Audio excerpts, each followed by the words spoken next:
My name is Rebecca Fitzhugh, and in this video, I will show you how to protect and restore OneDrive files and folders using Rubrik Polaris. Time is precious when it comes to recovering data, so we know that you want an easy-to-use data management solution that can handle all of your use cases, including Microsoft 365 protection. Companies often need to archive deactivated users' OneDrive files for longer periods of time due to a number of reasons, such as legal hold. Rubrik provides cradle-to-grave lifecycle management and automates that long-term retention. Another common use case is operational recovery for OneDrive files and folders in the event of things like accidental deletion, which is what I'm going to demonstrate for you today. So to begin, we will first take a look at SLA domains and how they can be applied to your Microsoft 365 subscription, as well as on the individual OneDrives. Then I will show you a number of different ways that you can recover your files and your folders using Rubrik Polaris. So let's begin by taking a look at my OneDrive account. We can see that I have a number of folders containing important files, such as my favorite GIFs. But today I'm searching for a file called Bumper, and I can't seem to find it, even though I recall using it just the other day. So I must have accidentally deleted it. Luckily, my OneDrive is protected by Rubrik. So let's navigate over to the Rubrik UI in order to see how we protect and restore our OneDrive files and folders. By default, when I log into Rubrik Polaris, I'm brought to the dashboard page, which shows me a global overview of things like system events and compliance for all of my different workloads and data being protected by Rubrik. Specifically though, we are looking for our SLA domains, and we have a number of SLA domains already created. So let's dig into the policy that's protecting my OneDrive account.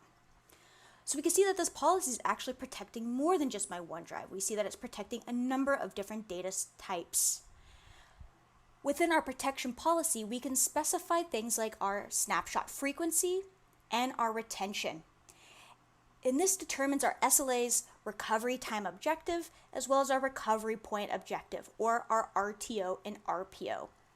And because an SLA domain is a declarative policy, once I apply it to a data type, then all of the lifecycle orchestration is scheduled and automatically managed to meet my desired outcomes.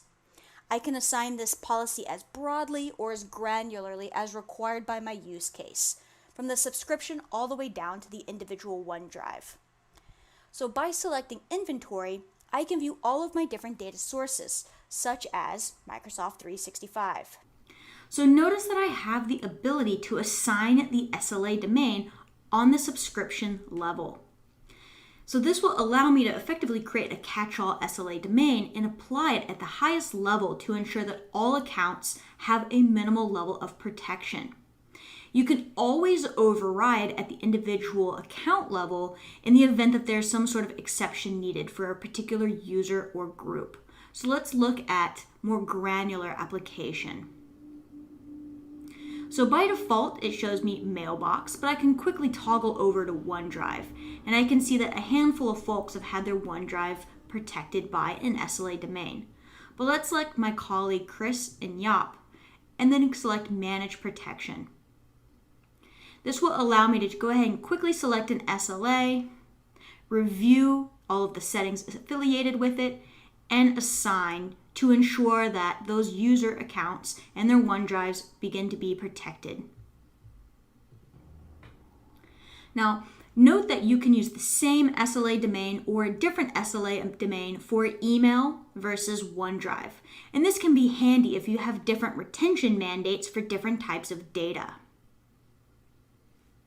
So underneath the toggle for data source, notice that you can additionally filter by SLA domain and by object status. So active, of course, means that this is an active OneDrive account. And a protected OneDrive may become a relic object if the user is deactivated. The existing snapshots will continue to be managed, archived, and eventually expired by Rubrik, unless you choose for the system to do otherwise. Now, we realize you might have hundreds or thousands of users, so you can easily come up to the top right-hand corner and type in the person's name to get quick results. So we go ahead and search, find my account, and select it. Now on the user overview, I can view the status pane, which shows the SLA assignment and whether this has been assigned directly on the OneDrive itself or, say, at a higher subscription level. I can also see how much of my storage is being used. And if I need to, again, I can toggle from OneDrive back to Mailbox. The Snapshots pane gives me a calendar view of all my various recovery points. Above that, I can see a summary of my protection status with the total number of recovery points, as well as the oldest and the newest listed. If I know the name of the file I need to recover, I can go ahead and search across all snapshots for that file for recovery. So simply go ahead and type in the name in the search bar. It will return that information, and I can go ahead and click that file to initiate the recovery dialog. I'm going to go ahead and cancel that for right now.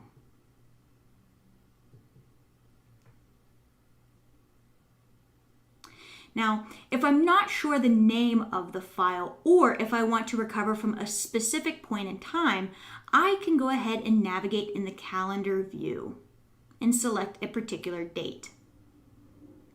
Now, notice that the timestamps here are exactly 12 hours apart, and this aligns very well to the frequency configuration in the SLA domain. Now, I can select recovery options to again bring up that same recovery dialog, but this time I have the ability to browse the different files and folders. So if I want to, I could go ahead and select to restore my entire OneDrive, or I can choose to go ahead and select and browse through. So notice in the root, I see the file bumper that I've been looking for. So I can go ahead and select that along with any other files that need to be restored, and then press next. You have the option to restore to the original user or to a different user. Restoring to a different user is most commonly used when recovering files or folders from a user that's no longer with the company. Now notice up here that our dialog box also tells us exactly what the recovery folder will be called, so you don't have to hunt and peck for it in your OneDrive. And then simply go ahead and click Restore. We see confirmation of that task. And if we go over to our Events dialog, we should be able to see that that task is running.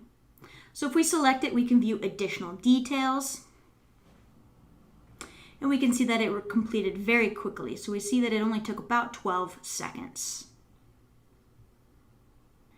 So let's go to my OneDrive and verify the recovery. So if I go back to My Files, I might need to do a quick refresh. And I can now see that recovery folder available. So if I select that, I can see my bumper file. I can even click on it and view that it is available. And if I want to, I can go ahead, drag, drop it, or right click and move that file back to my desired location. And then if I no longer need that recovery folder anymore, I can go ahead and simply just delete it. So now I can see my bumper file is back in place, which will allow me to finish editing this video. So to summarize, this video demonstrated how simple declarative policies can be used to protect and manage your OneDrive files and folders.